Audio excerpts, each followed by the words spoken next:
Welcome, guys. So today we're going to talk about support and resistance. Okay, and this is a concept that is very, very important. It's paramount that traders understand it. That traders understand this. In fact, this is a trading strategy on its own. This is a trading concept, trading strategy on its own. You can actually be a successful or profitable trader with this strategy. That's if you understand it, if you apply proper risks to reward, and you understand your edge over the market with this strategy. Okay. Now, first, what is support and resistance? Most people don't actually understand how it came about or what it means. Okay, so support and resistance technically is a particular price that have not resistance per se resistance is a particular price that have not been broken over the years or over the days, depending on the time frame you are trading. Okay, so just for an example, let's imagine we have this. Okay, let's say this is price $50. Let's say the price of sugar is $50 in a particular place. Okay, the highest price of sugar over a particular period of time is what? $50. And the lowest price of sugar over a particular period of time is $30. Over the years, the highest price of sugar in our city have been $50. The lowest price of sugar in our city have been $30. What then happens when the price of sugar attempt to go close to $50? When it comes close to this $50, the buyers, those that were holding sugar, that were buying sugar, tend to sell off their sugar, because sugar is what at the highest price now. Because everybody want to make profits, they want to sell at what high price and buy at low price. So most people that sell sugar want to sell off all their sugar, because sugar have gotten to what the highest price that have been over the years or over the days. Okay, I'm just explaining the concept of support and demand, or support and resistance. All right.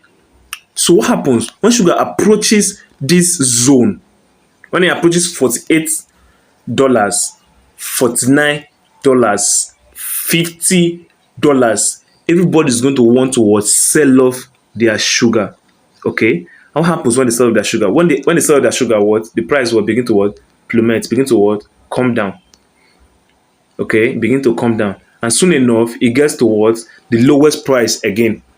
It gets to the lowest price again, and the lowest price is what 30. So when the price begin to get to 34, 33, 32, 31, 30, because people already know that the lowest price for sugar over the period of years here have been $30, all of them now want to buy at the lowest price. They want to buy here. They want to buy at the lowest price, because everybody wants to make profits. Okay, you don't want to buy when the price is $48. When you know that, okay, with over the years now the price for this stuff have actually been have been the highest price of $50. You can't buy it at $48. You are cheating yourself. Okay, so the best thing for everybody, or what everybody will do, is to wait for it to come down lower. Okay, and when it comes down lower, they can now buy. And when they buy, what happens? The market or the price of sugar, as they buy, the price of sugar begin to go up. Okay, the more they buy, the more scarce sugar becomes, and the more scarce sugar becomes, the more it increases in price. Okay, that's how the economy works. Now, when the price gets so high again, according to their range, the highest price then was $50. When it gets so high, everybody want to sell off here too. Okay, and they want to sell off. The price might actually get to $51, maybe break the zone or attempt to break the zone a little, but eventually they want to sell. All of them will sell off the sugar they were holding, because they want to make profit, right? Yes, and the price will come down again. Okay, and it keeps happening like this. This is how support and resistance, or this is the concept of support and resistance. This is just basically how support and resistance works. Okay, so a support, which is here, is the price that sugar have refused to go lower than. Okay, I should say go lower than. Yeah. Okay, so this price, this $30, have not been broken over the years. That makes it an area of support for sugar. All right, and this price that sugar have failed to break over the years, the price above that sugar failed to break over the years, becomes an area of resistance. So whenever price gets there, the price is resisted. Okay, and the price is pushed down. Whenever price comes down lower to the support, where the price finds support here and what is pushed up back. Okay, so this is the concept of what supply and demand. All right, but it's a little more than this. Okay, it's a little more than this. So in the forex market, are trading currency pairs, and people are either buying or selling their pairs, right? Yes, and this could be at any price. Let's say 3.104, while this could be 2014. So what happens? What happens is that the same concept applied to what I was talking about, but the forex in the forex market you have different time frames.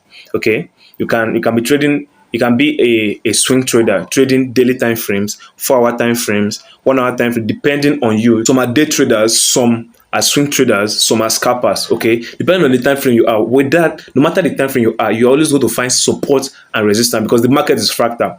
I'm going to talk about the fractality of the market in another video. Okay, we're going to talk about that in our future video. Okay, so what happened is that let's imagine we're in a let's say a daily time frame here. Okay, and the price is going up. You know how the market does not move in straight line. It moves like this. Okay, it moves like this. All right, so let's imagine it's euro JBP, any pair at all. This is just for example. We're going to go into a real life example soon. Okay, and this stuff is going up, and find what amid the resistance, and is brought down back by the sellers down to support again, and it keeps doing like that and stuff like that. What happens? How do you trade it? You would wait to buy at what when the price is low, when the price comes to what an area of support. That is when it's advisable to buy, when it comes to an area of support. Okay, you can't be buying at the middle. It's not done. All right, you buy when it's at area of support, and you sell when it's at area of resistance, because in the market we are taking advantage of liquidity. It's not like we are buying sugar, we are holding sugar, we are like seeing the sugar, we are trading liquidity in the market. All right, so the point I'm trying to drive home is that the market is fractal, in the sense that if this was a daily time frame, if we go down to a lower time frame like the 4-hour time frame or the 1-day time frame, we are going to find many like smaller support and resistance at these zones. Okay, at these zones we are going to find smaller support and resistance at these zones. At these zones, it's going to be support and a smaller support and resistance. Also, at these zones, there's still going to be smaller support and resistance. Also, that's if you go down lower. Okay, so that you are seeing support and resistance in one particular time frame does not mean there are no lower support and resistance too. Okay, that's what I'm trying to explain to you, that the market is actually fractal, because it's happening in the 1 week time frame doesn't mean there are no other support and resistance, lower ones. A lot of it depends on the kind of trader you are. Okay, so let's go to a real life example just to make this clear. This is a weekly time frame, and this is USD CAD. If you look here now, look at this price. Yes, you notice that at this point, which was price 1.46, if you can look at my right, 1.46499, price was unable, USD CAD was unable to break through this price. Okay, and what happens? The price from here, the price came down lower, played around, probably found support here. Okay, then over the years, this is a weekly line, over the years it came back up again and it couldn't break this zone. Why could it not break this zone? Because this is an area of what? A strong area of support. Because this is a strong area of support. Okay, so that's why price couldn't break this zone. All right, and if you look lower, look at this place, there was support at this one, because when price tended to break up, it came back down, and couldn't still break this zone. This what? So this is kind of a mini area of what? An area of support for USD CAD in a weekly time frame. Okay, so I'm just going to draw this stuff with a rectangle. There, we have an area of support here, a weekly support at this zone. You can see it, right? At this zone.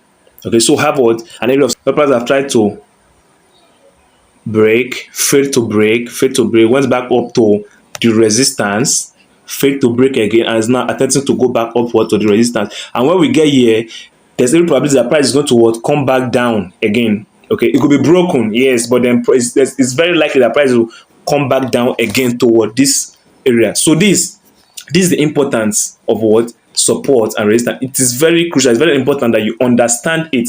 Okay. So if I could draw another rectangle here, one thing you should know that it's an area, it's not a line.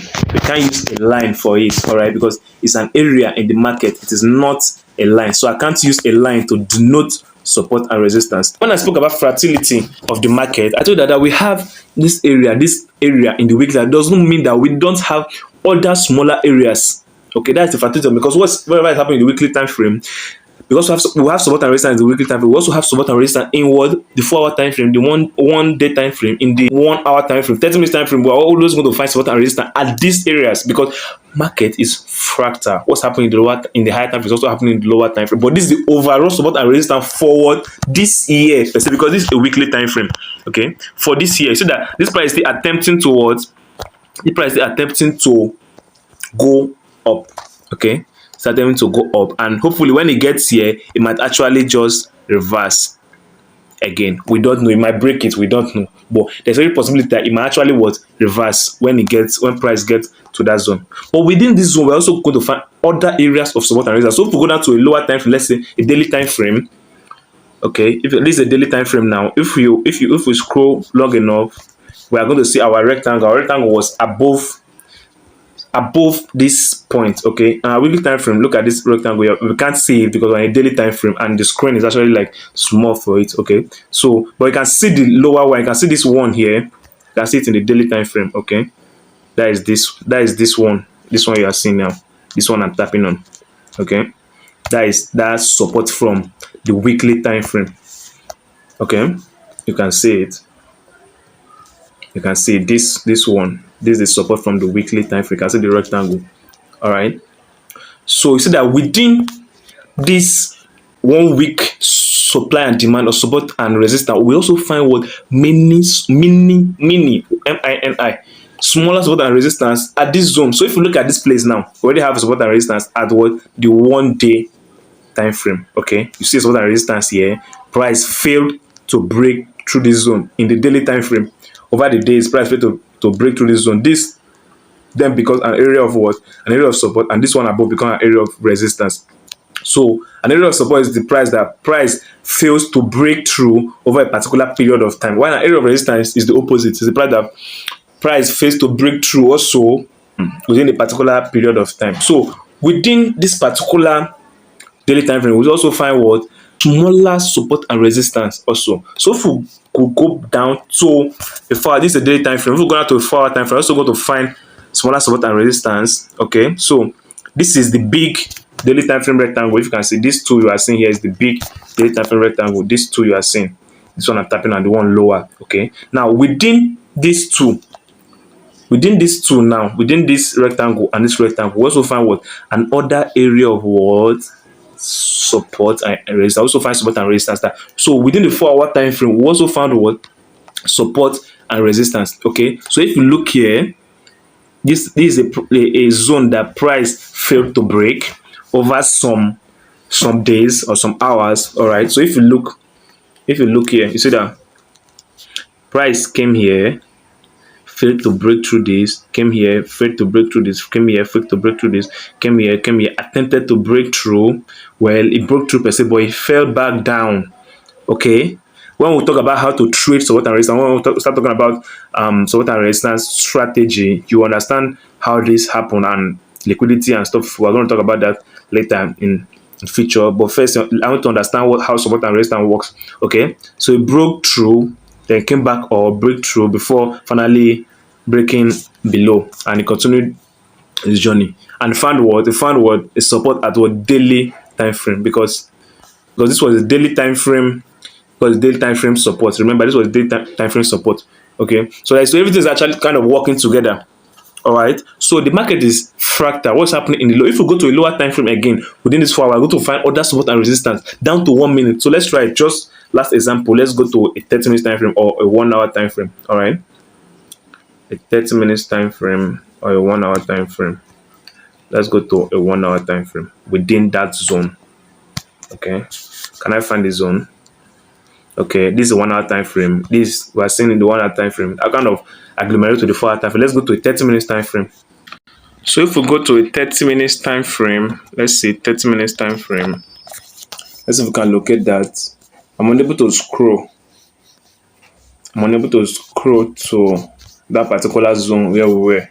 Okay, but get the point. Within the 4 hours time frame, we're also going to find other support and resistance within that zone. So the market is fractal. Okay, even in 1 minute, that 1 minute, you're going to find support and resistance in 1 minute. But the thing you should understand is that the support and resistance in the higher time frame actually is more potent, meaning it's actually stronger, it's more effective, it's harder to break in the higher time frame. Okay, it's harder to break in the higher time frame. While these ones in the lower time frame, like 1 minute, is really easier to break. 15 minutes easier to break than 1 hour. 1 hour is easier to break than 4 hours, and so on. So that's one thing you should understand. Okay, another thing you should take away from this video is that what you draw support and resistance with, you draw it as a zone, not a line. All right, you draw support and resistance as a zone, not a line. Okay, now I'm going to make a video. It's going to be the part 2 of this video, how to draw support and resistance. Okay, how to draw. This is just understanding support and resistance. I'm going to talk about how to draw support and resistance proper in the next video. So check out the next video, the part 2 of this video. All right, don't forget to like and subscribe to get notified whenever I post a new update. All right, so see you in the next video.